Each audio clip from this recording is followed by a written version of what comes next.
Gold Price Outlook for November 2025 by AZLAN Adnan, MA. Wednesday, 29th of October 2025. Most market voices expect gold to begin November on guard, but broadly biased to the upside, though with plenty of room for short, noisy pullbacks. Big banks and analysts have shifted their forecasts higher over recent months, citing a mix of central bank buying, safe haven flows, and the prospect of lower real interest rates if central banks turn dovish. JP Morgan and several large houses see the move higher, continuing into late 2025 and 2026, arguing that structural demand from official reserves and ETFs will cushion prices even when risk appetite briefly returns. Their commentary notes that if real inflation-adjusted rates move towards zero or negative, gold's opportunity cost falls and buying pressure tends to rise. That said, not every blue-chip forecaster is unanimous on timing.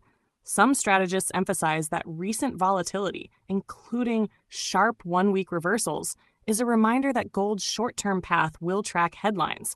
Fed messaging on cuts, sudden easing of geopolitical tensions, or a firmer dollar can trigger quick dips that look dramatic, but may only be corrections inside a larger bull market. This is the common higher highs, choppy ride view circulating among analysts. A number of banks have raised year-end and medium-term targets, but their time horizons differ. A few houses flag targets well above current levels by late 2026, while others offer more conservative near-term ranges, a reminder that forecasts depend heavily on assumptions about rate cuts, inflation durability, and central bank gold buying. In practice, this means traders should expect headline-driven intraday moves, even as the strategic case for holding gold remains supported.